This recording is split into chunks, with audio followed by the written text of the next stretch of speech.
जय हिंद छोटे भाई एवं छोटी दीदी। आज जो है हम लोग प्रश्नावली 1.1 के प्रश्न उत्तर को हल करेंगे।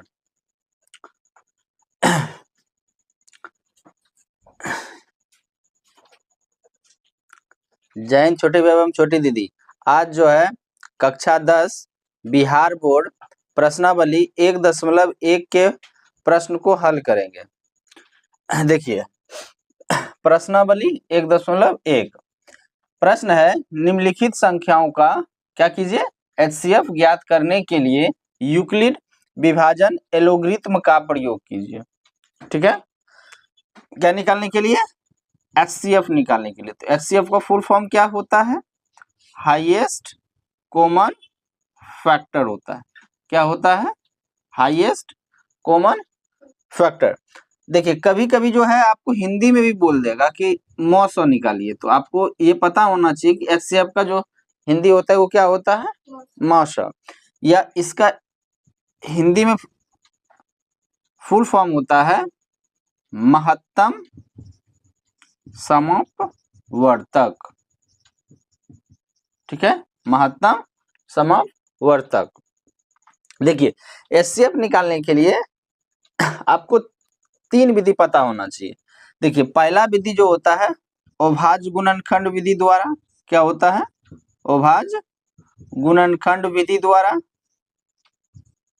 एक होता है भाग विधि द्वारा, और एक आपको जो ये नया लगा कौन सा?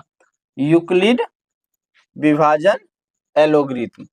ठीक है, ये तीसरा आपको पता होना चाहिए, विभाजन यूक्लिड विभाजन एलोग्रिथम। ठीक है, और भी विधि होता है, लेकिन ये मुख्य रूप से 3 विधि आपको पता होना चाहिए। कौन सा? अभाज्य गुणनखंड विधि द्वारा से भी पूछा जाएगा, भाग विधि द्वारा से आना चाहिए, तभी आपका यूक्लिड विभाजन एलोग्रिथम बन सकता है, नहीं तो बहुत दिक्कत हो जाएगा। ठीक है, आपका गलती होने का ज्यादा चांस होता है। ठीक है, तो ये पता होना चाहिए। तो इसको जो ये एक प्रश्न है पहला में, 2 प्रश्न है और 3 है। ठीक है, तो हम पहले भाग विधि द्वारा निकालेंगे, उसके बाद जो है जो हमको कहा जा रहा है यूक्लिड विभाजन परिमिका द्वारा या एलोग्रिथम द्वारा, उसी के द्वारा हम निकालेंगे। ठीक है, 135 और 225 का मौसम कैसे निकलेगा, यानी एचसीएफ कैसे निकलेगा, ये जो प्रश्न है बिहार बोर्ड में 2012 में पूछा जा चुका है। 2012 में पूछा जा चुका है।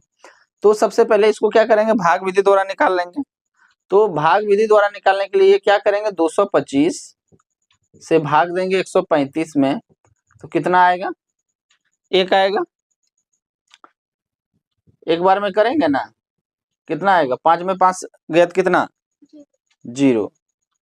2 में से 3 जाएगा नहीं, तो इससे कर ही ले, पहचान लेंगे तो कितना होगा? 12। 12 में से 3 गया 9 और कट गया। अब इसको फिर से जब तक कि शेषफल 0 नहीं आ जाएगा तब तक हम भाजक को यहाँ भाज बनाते जाएगा और शेषफल को भाजक बनाते चले जाएंगे। ठीक है, तो यहाँ पे क्या होगा? 135 अब कितने बार में करेंगे?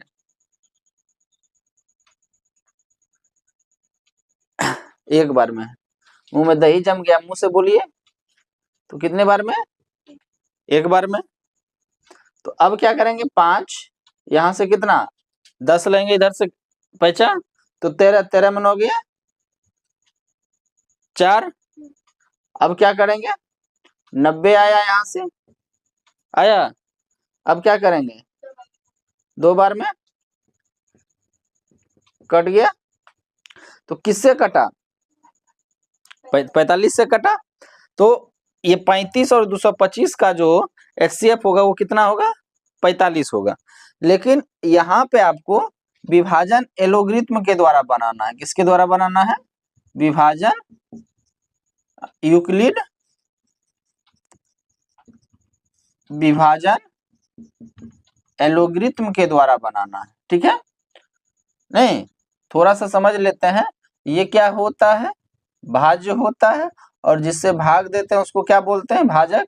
और ये जो नीचे आपका बचता है वो क्या होता है, शेषफल होता है। और इधर जो मलाई क्रीम जो है, गोलगप्पा सब बचता है, वो क्या होता है, भागफल होता है। तो भाज बराबर क्या होता है, बताइए हिमांशु, भाज बराबर क्या होता है? भाज बराबर कल हम आप लोग को दिए थे, 5 क्वेश्चन भी इस पे बता के भेजे थे। भाज्य बराबर क्या होता है, भाजक गुना भागफल प्लस शेषफल होता है। मुंह में ऐसे ऐसे कर रही है, होता है कि नहीं होता है? तो भाजक कितना है यहाँ पे, भाज जो है 225 है, भाजक 135 गुना भागफल 1 प्लस शेषफल कितना हो गया 90। अब भाज यहाँ पे क्या हो जाएगा राजवीर, 135 और भाजक क्या होगा 90 और भागफल 1, शेषफल कितना आ गया 45। अब यहाँ पे भाज कितना बन जाएगा हिमांशु 90 और भाजक कितना बन जाएगा 45 गुना 2 प्लस 0। तो किससे कटा था 45 से। तो यहाँ पे हम लिखेंगे इसलिए 135 और 225 का HCF कितना होगा, 45 होगा। ठीक है, चलिए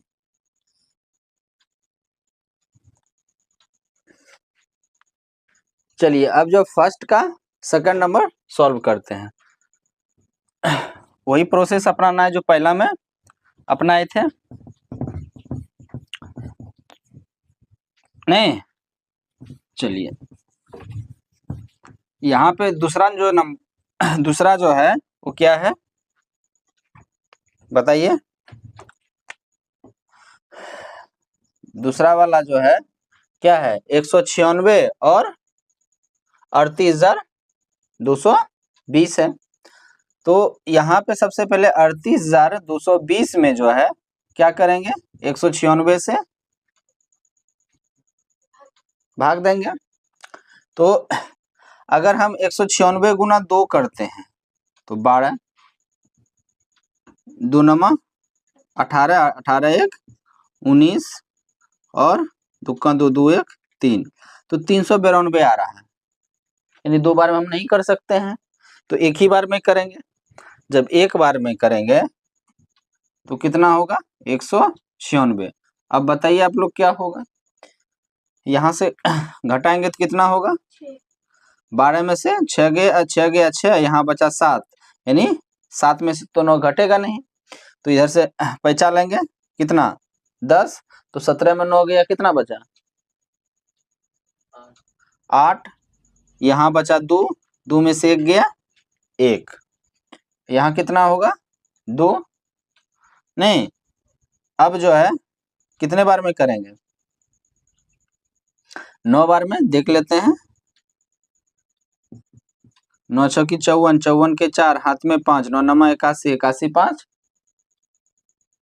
86, 86 के 6 हाथ में 8, 9 गुना 1 9, 9 8 17, 1764 9 बार में आ जा रहा है।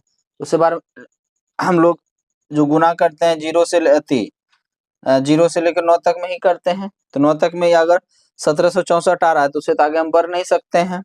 तो यहाँ पे कितना लिखेंगे 9 और यहाँ पे कितना लिखेंगे 1764 लिखेंगे। ठीक है, चलिए अब जो है यहाँ माइनस किए, अब ये घटेगा तो इधर से 10 लेंगे, 12 में से 8 जाएगा तो कितना बचेगा, सॉरी 12 में से 4 जाएगा तो 8 बचेगा, यहाँ पे 5 बचा, 5 में से 6 घटेगा नहीं, तो इसे 10 लेंगे तो 15 हुआ, 15 में से 6 गया 9, यहाँ बचा 7, 7 में 7 गया 0 और 1 में 1 गया 0, ऊपर से कितना आएगा 0। तो अब देखिए 6 में गुना करने के बाद 0 कौन दे सकता है? 5 ही दे सकता है। तो 5 से जो है एक बार कोशिश करते हैं। 5 चौक 30, 30 के 0 हाथ में 3, 5 गुना 9 45, 45 और 3 48, 48 के 8 हाथ में 4, 5 गुना 1 5 और 4 9, तो कितना हो जाएगा? 980। ठीक है, कितना हो जाएगा? 980। घटा देंगे तो कट जाएगा, ये भी कट जाएगा, ये भी कट जाएगा। तो यहाँ 5, तो किससे कटा? किससे कटा? 196 से शेषफल 0 आया। तो यहाँ पे भाज्य बराबर हमको पता है क्या? भाजक गुना भागफल प्लस क्या होता है? शेषफल होता है। नहीं, तो भाज्य कितना है? 38,220। भाजक कितना है? 196। भागफल कितना आया? 195। शेषफल 0 आया। तो हमको बताइए 196 और 38,220 का HCF कितना होगा? 196 होगा कि नहीं? क्योंकि इसी से कटा है। कोई दिक्कत? चलिए तो राइट डाउन कीजिए। चलिए अब जो है हम लोग इसका थर्ड नंबर सॉल्व करेंगे। चलिए थर्ड नंबर क्या है? 867 और 255 है। कितना है? 55। देखिए तो सबसे पहले 867 है और 255 है, तो कितने बार में कीजिएगा? सर हमको पता नहीं है, तो यहाँ ट्राई करके देखिए। 255 गुना 2 करते हैं तो कितना? 10, 2 पंचे 10, 10 एक 11, हाथ में 1, 2 दूनी 4, 4 1 5, 510 आ रहा है। अब देखिए 255 गुना 3 करके देखिए। 5 तिया 15, 15 के 5 हाथ में 1, 5 तिया 15 1, 16, 16 के 6 हाथ में 1 और 3 दूनी 6 1 7, 767 हो रहा है। अब सर 65 हो रहा है। 255 गुना 4 करते हैं तो कितना होगा? 20 और 5 चौक 20, 2 22, 22 के 2 हाथ में 2, 4 दूनी 8, 2 10। अगर देखिए 2 बार में करते हैं तो 2 से गुना करते हैं 255 में तो कितना आता है? 510 आता है। अगर 3 बार में करते हैं तो कितना आता है? 765 आता है। लेकिन 4 बार में करते हैं तो 1020 आता है। तो 3 बार में करना होगा। चलिए 3 बार में करते हैं तो 765 करेंगे। चलिए अब जो है घटा के बताइए आप लोग कितना होगा। 7 में से 5 जाएगा तो कितना बचेगा? 2, और यहाँ पे 6 में से 6 जाएगा 0, 8 में से 1 गया, सॉरी 8 में से 7 गया 1, यहाँ पे क्या होगा? 255। 255 अब आ गया। अब कितने बार में करेंगे? देखने से ही लग रहा है कि अगर 102 का 2 गुना करेंगे तो 204 होगा। अगर 3 बार करेंगे तो इससे ज्यादा हो जाएगा। नहीं, तो 2 बार में अगर हम करते हैं तो 200 कितना हो जाता है? 4 हो जाता है। 5 में से 4 को माइनस करेंगे तो कितना होगा? 1 होगा। और 5 में से 0 को घटाएंगे तो कितना होगा? 5 होगा। और 2 में से 2 घटाएंगे तो कितना होगा? कट जाएगा। अब आ गया 102। अब कितने बार में? 2 बार में। 51 का 2 गुना कितना होता है? 102 होता है। 102 होता है। तो ये क्या हो गया? कट गया। अब इसको जो है भाज बराबर क्या होता है? भाज बराबर होता है भाजक गुना भागफल प्लस शेषफल। ठीक है, भाज कितना है? 867। भाजक कितना है? 255। भागफल बोलो ना जी 3, शेषफल कितना है 102 है। अब जो है भाज्य कौन बनेगा 255, 255 भाजक 102 भागफल 2 प्लस शेषफल कितना 51। उसके बाद क्या होगा 102 51 हो गया, भाजक भागफल कितना हो गया 2, शेषफल कितना 0। तो पूरी तरह से विभाजित किस कौन संख्या से हुआ 51 से। तो हम अब हम कहेंगे क्या 867 और 255 का जो है एचसीएफ क्या होगा 51, इसलिए 867 और 255 का एचसीएफ क्या होगा 51 होगा। ठीक है, आया समझ में, कोई दिक्कत है राजवीर? चलिए नहीं दिक्कत है, इसको जो है आप लोग नोट कर लीजिए। चलिए अब जो है हम लोग सेकंड नंबर यानी दूसरा प्रश्न हल करेंगे। ठीक है, देखिए दूसरा प्रश्न क्या है, दर्शाइए कि क्या है बोलिए, दर्शाइए कि कोई भी धनात्मक विषम पूर्णांक 6q प्लस 1 या 6q प्लस 3 या 6q प्लस 5 के रूप का होता है जहां q कोई पूर्णांक है। ठीक है, तो 6 यहाँ पे क्या है सम संख्या है, क्या है 6 सम संख्या है, और सम संख्या में अगर हम सम संख्या से गुना करेंगे तो हमेशा हमको सम संख्या प्राप्त होगा, ये भी हम बता चुके हैं। दूसरा ये बताए कि सम संख्या में अगर विषम संख्या को जोड़ेंगे तो हमेशा विषम संख्या ही देगा, ये भी बता चुके हैं। नहीं, जैसे में ये आपका 2 सम संख्या है और 3 विषम संख्या, इसको जोड़ोगे तो 5 आएगा।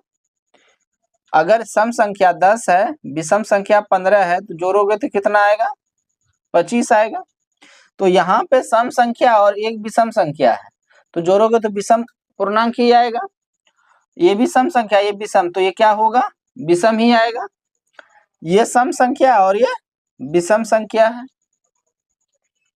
तो ये अगर इसका परिणाम आएगा रिजल्ट आएगा तो क्या होगा विषम पूर्णांक ही आएगा। तो इसको आपको दर्शाना है, दर्शाना यानी सिद्ध करना है कि 6q प्लस 1 या 6q प्लस 3 या 6q प्लस 5 के रूप का होता है। ठीक है, चलिए तो आप जो है सबसे पहले क्या कीजिएगा यहाँ पे हल लिखिएगा। तो पहले मानिएगा माना कि धनात्मक पूर्णांक a के लिए, a धनात्मक पूर्णांक कहने का मतलब हुआ a जो है भाज्य हो गया, भाजक यहाँ पे क्या होगा 6 होगा। ठीक है, और ये q जो है क्या होगा भागफल होगा, और r जो है आपका क्या होगा अरे शेषफल। तो ये 6 से जो है ये हमेशा r क्या होगा छोटा होगा, यानी कहने का मतलब हुआ a बराबर अगर 6q प्लस r लेते हैं तो r जो होगा वो 0 के बराबर होगा या छोटा होगा, सर r जो होगा 0 के बराबर होगा या बड़ा होगा, लेकिन 6 से क्या होगा छोटा होगा। तो r का संभावना क्या क्या है 0 आ सकता है बराबर में, और बड़ा में कौन कौन आ सकता है 1 2 3 4 5 6, 6 आएगा क्या, क्योंकि हमने क्या बोला है 6 से छोटा होना चाहिए यार, तो r छोटा होगा तो 6 तो नहीं लेंगे। ठीक है, यहाँ पे कितना केस बनेगा 1 2 3 4 5 6 केस बनेगा। तो यहाँ केस देखते हैं, केस नंबर 1। अब वो समझ मत लीजिएगा, केस जो कोर्ट सब में लड़ता है वो सब केस मत समझिएगा, ठीक है। एक ये हो गया केस, दूसरा केस जो बाल वाला केस होता है वो मत समझिएगा। यहाँ पे अलग केस है, यहाँ पे आर का खेला है, ठीक है। विभाजन एलोगरिथम का यहाँ पे प्रयोग कर रहे हैं, उसमें केस देख रहे हैं, ठीक है। बाल वाला माथा वाला केस मत समझ लीजिएगा। तो आर बराबर अगर हम 0 लेते हैं तो ए बराबर कितना होगा, 6q प्लस 0। अगर हम इसको क्या लिखें, 2 गुना 3q लिख सकते हैं क्या, लिख सकते हैं। तो 3q को हमने क्या माना, m माना, जहां m क्या है, कोई पूर्णांक है, क्या है, कोई पूर्णांक, कोई पूर्णांक है, कोई धनात्मक पूर्णांक ले लीजिए, ठीक है। तो सम संख्या में अगर कोई संख्या से गुणा कीजिएगा तो क्या मिलेगा, सम पूर्णांक ही मिलेगा। क्या मिलेगा, सम पूर्णांक ही मिलेगा। कोई दिक्कत, चलिए। तो केस नंबर 2, ठीक है।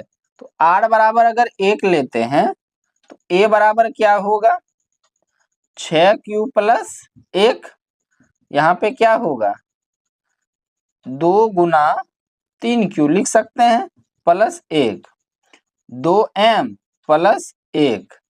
यहाँ 3q बराबर हमने m माना, जहां m कोई क्या है, धनात्मक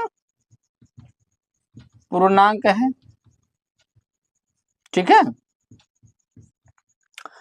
अब देखिए सम पूर्णांक में अगर विषम पूर्णांक को जोड़ते हैं तो क्या मिलेगा, विषम पूर्णांक ही मिलेगा।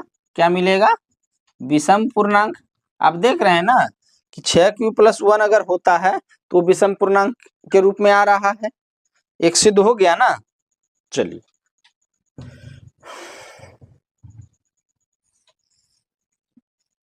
अब जो है हम लोग क्या करेंगे, केस, इसका तो काम खत्म हो गया, इसका भी हो गया। तो केस नंबर कितने में आते हैं, 3 में आते हैं। तो r बराबर कितना लेंगे, 2। तो a बराबर कितना होगा, 6q प्लस 2। नहीं, अब देखिए यहाँ पे 2 गुना 3 और यहाँ पे 2 में 2 से भाग देंगे तो कितना, 2 में 2 से भाग देंगे तो कितना, 1 होगा। तो यहाँ पे क्या होगा, 2m, यहाँ पे हमने माना क्या, q प्लस 1 बराबर m, जहां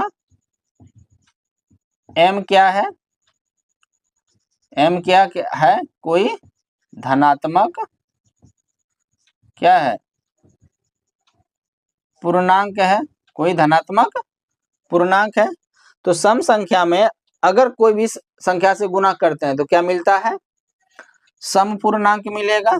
क्या मिलेगा, सम पूर्णांक मिलेगा। तो इसका भी केस खत्म हो गया नहीं।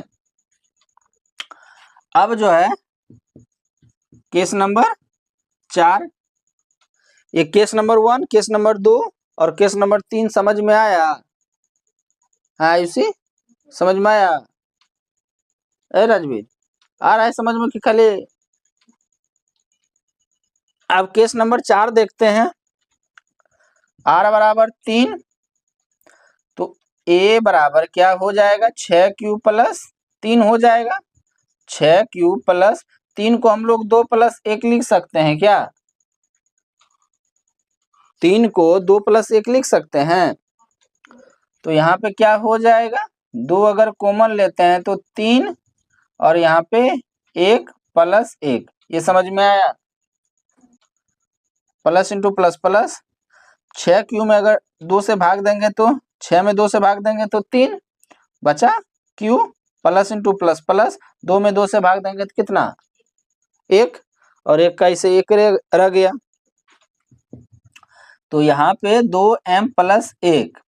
तो आप यहाँ देख सकते हैं कि 3q प्लस 1 बराबर m हमने माना, जहां m कोई धनात्मक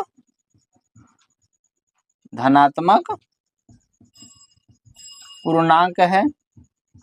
ठीक है, तो देखिए सम संख्या में विषम संख्या को जोड़ेंगे तो हमको क्या मिलेगा? विषम पूर्णांक ही मिलेगा। क्या मिलेगा? विषम पूर्णांक ही मिलेगा। कोई दिक्कत? तो आप यहाँ देख सकते हैं कि 6q + 1 विषम पूर्णांक आ रहा है और 6q + 3 भी जो है क्या आ रहा है? विषम पूर्णांक आ रहा है। तो दूगो तो साबित हो गया। अभी तो दूगो केस बचा हुआ है, कौन सा? 4 और 5। चलिए अब जो है हम लोग केस नंबर 4 देखेंगे। नहीं, 4 नंबर देख लिए हैं, केस नंबर 5 देखेंगे। ठीक है, केस नंबर 5 देखिए। केस नंबर 5 में क्या होगा? r बराबर क्या लेंगे? 4 लेंगे। तो a बराबर क्या हो जाएगा? 6q + 4। अगर 2 कॉमन लेते हैं तो क्या हो जाएगा? 3q + 2। यहाँ पे 2m, नहीं 2 में 2 से भाग देंगे तो 2 आ जाएगा। यहाँ पे हम मानेंगे 2q + m, जहाँ m क्या है? जहाँ m कोई धनात्मक क्या है? पूर्णांक है। यहाँ पे क्या आ गया? ये सम पूर्णांक आया कि नहीं आया? आया है? आ गया। ठीक है, अब एक केस कौन बचता है? Case number 6। r बराबर अगर 5 लिए, ठीक है, यहाँ r बराबर कितना लेंगे? 5 लेंगे। तो a बराबर कितना हो जाएगा? 6q + 5। तो 6q 4 को सॉरी 5 को हम लोग क्या लिख सकते हैं? 4 गुना 4 + 1 लिख सकते हैं। 5 को जो है 4 + 1 लिख सकते हैं। चलिए अगर लिख सकते हैं तो ये क्या हो जाएगा? 3q, 2 में 2 से देंगे, सॉरी 4 में 2 से भाग देंगे तो 2 + 1। यहाँ पे क्या हो जाएगा? 2m + 1। यहाँ पे हमने माना 3q + 2 बराबर m, जहां m कोई धनात्मक क्या है? पूर्णांक है। तो सम संख्या में विषम संख्या को जोड़ेंगे तो क्या मिलेगा? विषम पूर्णांक मिलेगा। क्या मिलेगा? विषम पूर्णांक मिलेगा। नहीं, तो यहाँ पे साबित हो गया कि 6q + 1 और 6q + 2 या 6q + 3 जो होता है वो क्या होता है? विषम पूर्णांक होता है। तो हम अंत में लिखेंगे इसलिए कोई भी धनात्मक पूर्णांक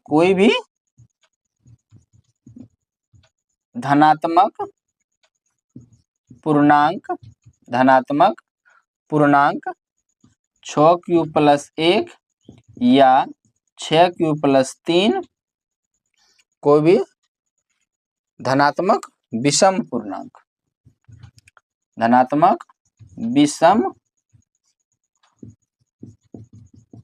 विषम पूर्णांक, कोई भी धनात्मक विषम पूर्णांक 6q + 1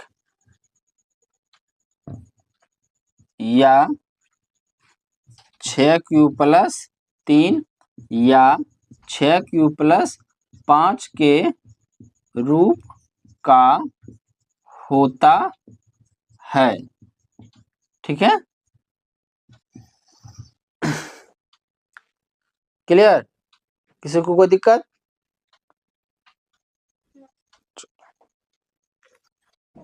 चलिए थर्ड नंबर क्वेश्चन, तीसरा नंबर क्वेश्चन क्या है?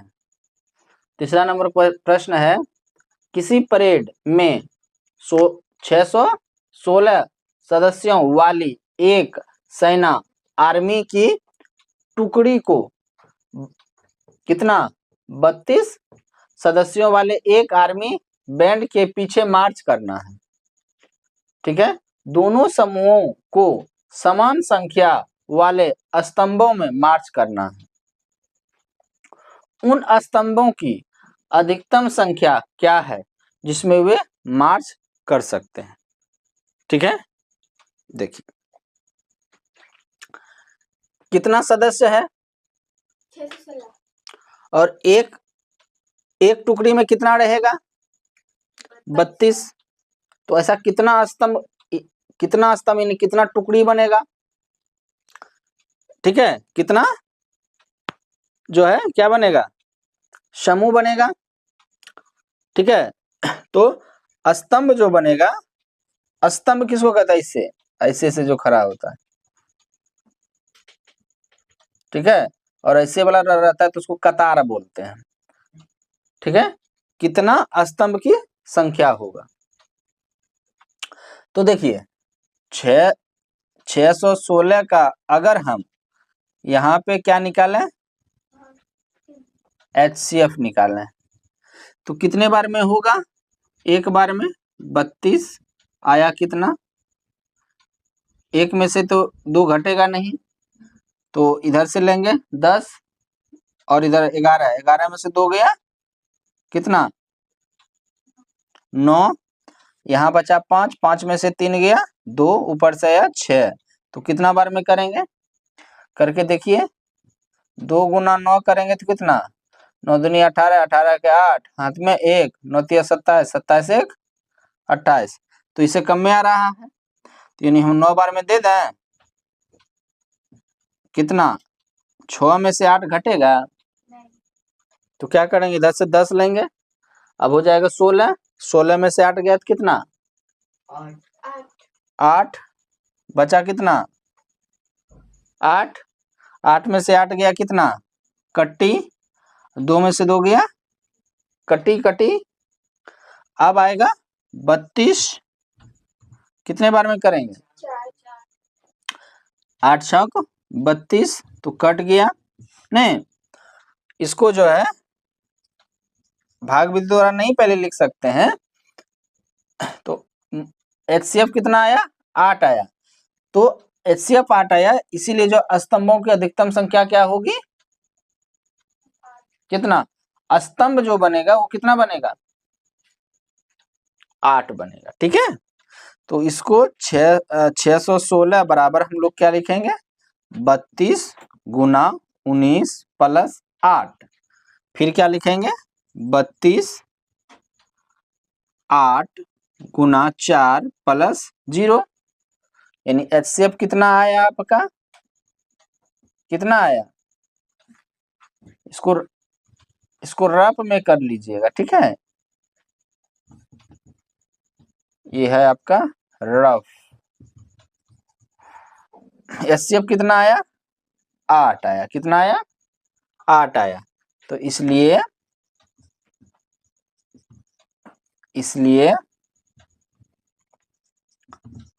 स्तंभों की अधिकतम संख्या कितना होगा 8 होगा, कितना होगा 8 होगा।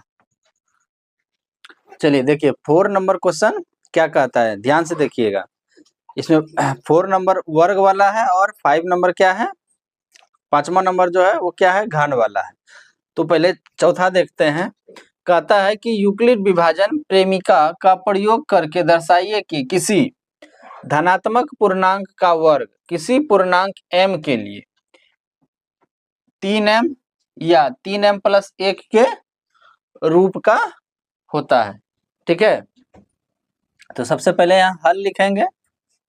ठीक है, यहाँ पे मान लेंगे, माना कि कोई धनात्मक पूर्णांक a के लिए a के लिए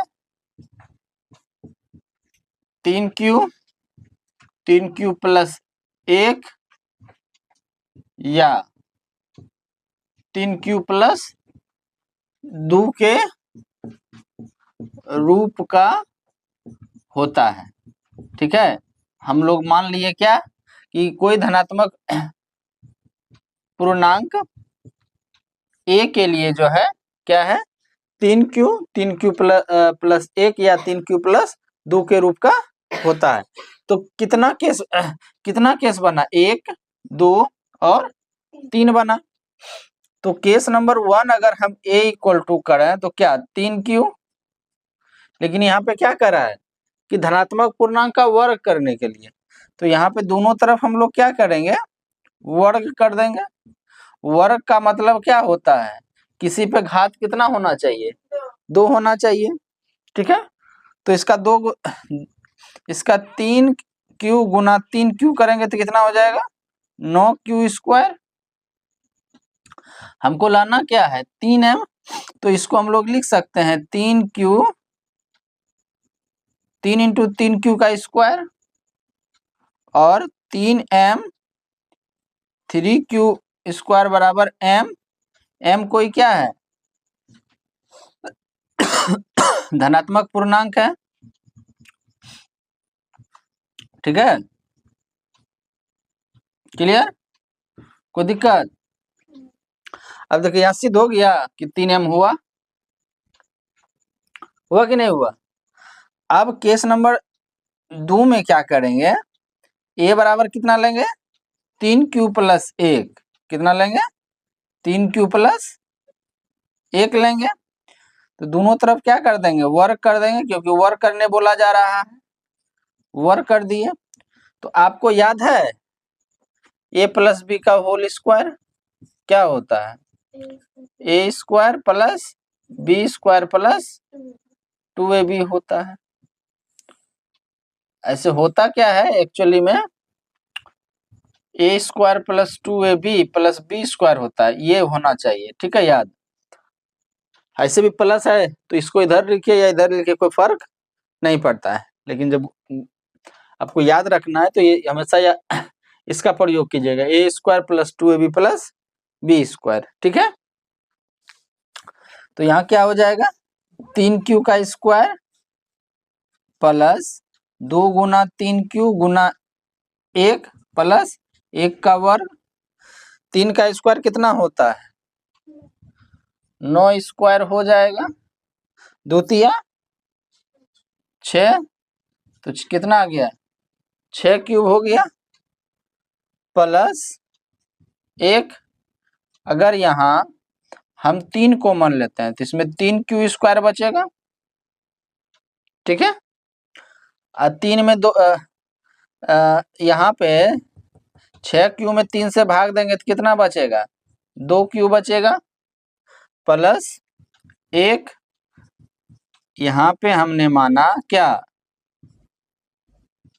3Q स्क्वायर प्लस 2Q बराबर M, जहाँ M क्या है, जहाँ M कोई धनात्मक क्या है पूर्णांक है, क्या है धनात्मक पूर्णांक है।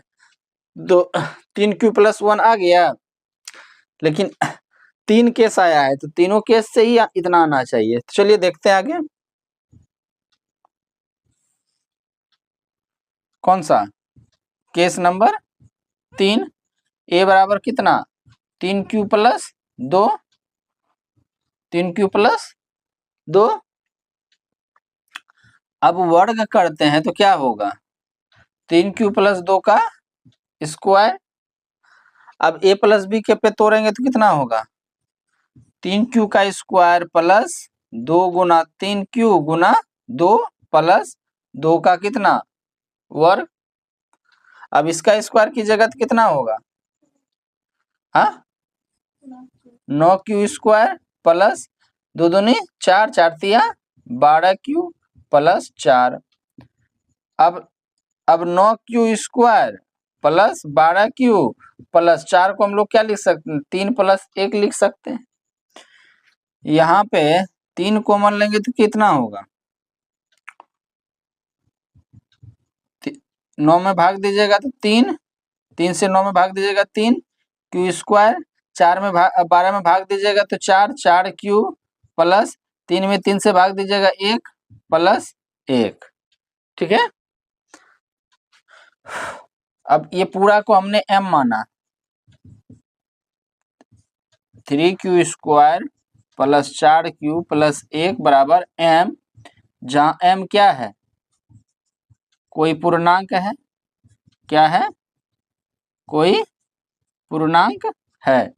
तो आप देख सकते हैं कि 3q प्लस 1 या 3q प्लस 2 में जो है आपका वर्क करने पे क्या आ रहा है?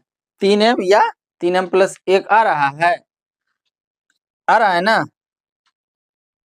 चलिए इसको राइट डाउन कीजिए। चलिए अब जो है प्रश्नावली 1.1 का अंतिम प्रश्न यानी 5वां प्रश्न हल करेंगे। देखिए 5वां प्रश्न पढ़िए तो क्या है? यूक्लिड विभाजन प्रेमिका का प्रयोग करके दर्शाइए कि किसी धनात्मक पूर्णांक का घन कितना 9m, 9m प्लस 1 या 9m प्लस 8 के रूप का होता है। ठीक है, तो सबसे पहले यहाँ पे क्या लिखेंगे? हल लिखेंगे। हल में क्या लिखेंगे? माना कि कोई धनात्मक पूर्णांक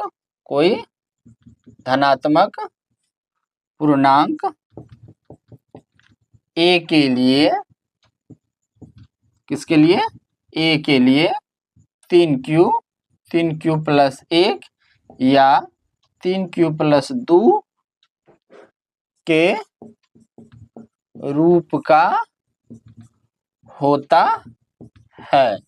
ठीक है, ये लिख लिए। तो कितना केस बना? 1, 2 और 3 केस बना ना? अब देखिए यहाँ पे केस नंबर 1 में a बराबर कितना लेंगे? 3q। कहा क्या जा रहा है? घान करने के लिए। घान मतलब घात कितना होना चाहिए? 3 होना चाहिए, नहीं होना चाहिए ना? हो गया। अब इसको 3 बार गुना कीजिएगा तो कितना आएगा? 3q गुना 3q गुना 3q, 3 तिया 9, 9 तिया 27 और q स्क्वायर, और q स्क्वायर को q से गुना करेंगे तो क्यूब हो जाएगा। ठीक है, हमको यहाँ लाना कितना है? 9m लाना है। तो यहाँ 9 कॉमन लेते हैं तो 3q, और यहाँ पे क्या करेंगे? m, 3q बराबर m। ठीक है, जहां m क्या है? कोई धनात्मक पूर्णांक है। ठीक है, क्लियर? अब देखिए केस नंबर 2 में a बराबर कितना?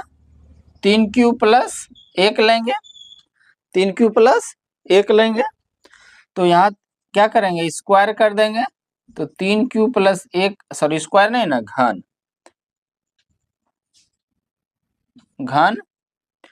अब यहाँ पे आपको याद रखना होगा क्या? कि a प्लस b का होल क्यूब क्या होता है? a cube plus 3a square b plus 3b square plus b cube. ये आपको सूत्र हमेशा क्या करना है? याद रखना है। ठीक है, तो यहाँ क्या हो जाएगा? 3q प्लस 3 इंटू 3q का स्क्वायर इंटू b यानी 1 प्लस 3 इंटू 3 क्यूब इंटू 1 का स्क्वायर। ठीक है, चलिए देखिए यहाँ पे ये कितना हो जाएगा? 27, 27 का क्यूब। अब ये 3 तिया 9, 9 तिया 27 यानी 27 का स्क्वायर, 3 तिया 9 और 1 का वर्ग कितना? 1 का स्क्वायर कितना होगा? 1 ही होगा। और यहाँ पे 9 और लास्ट में जो है किसका, a का क्यूब, a का क्यूब कितना होगा, एक ही होगा।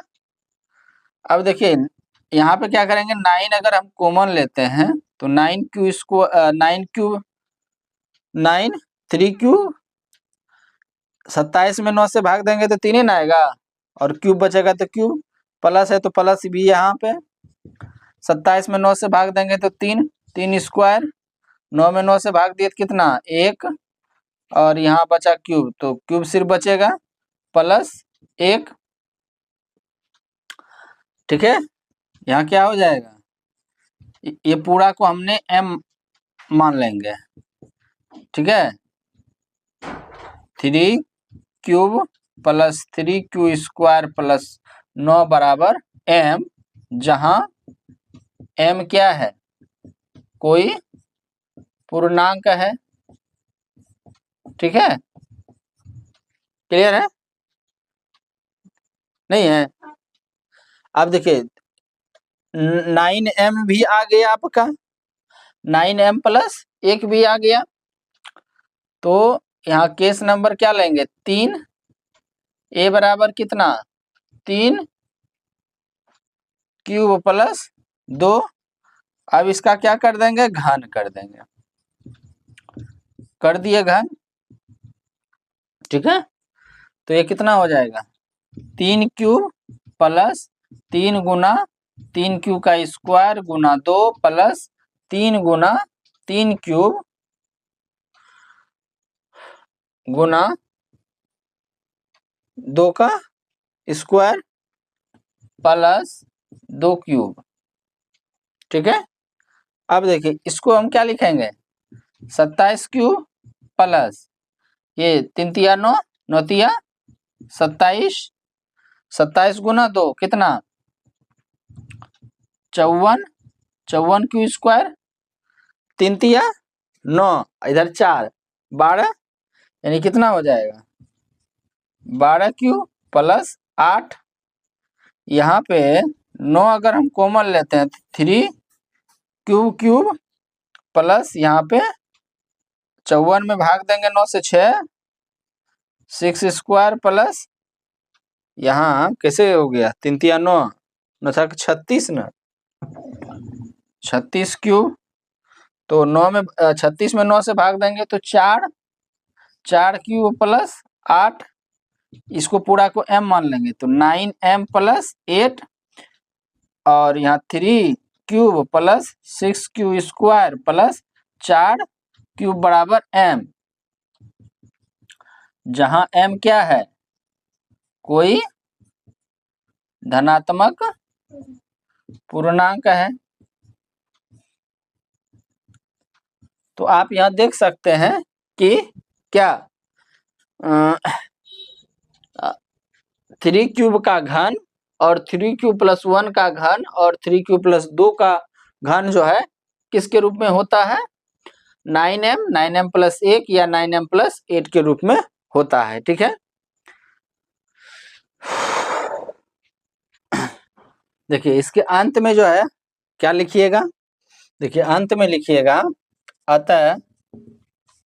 अतः किसी धनात्मक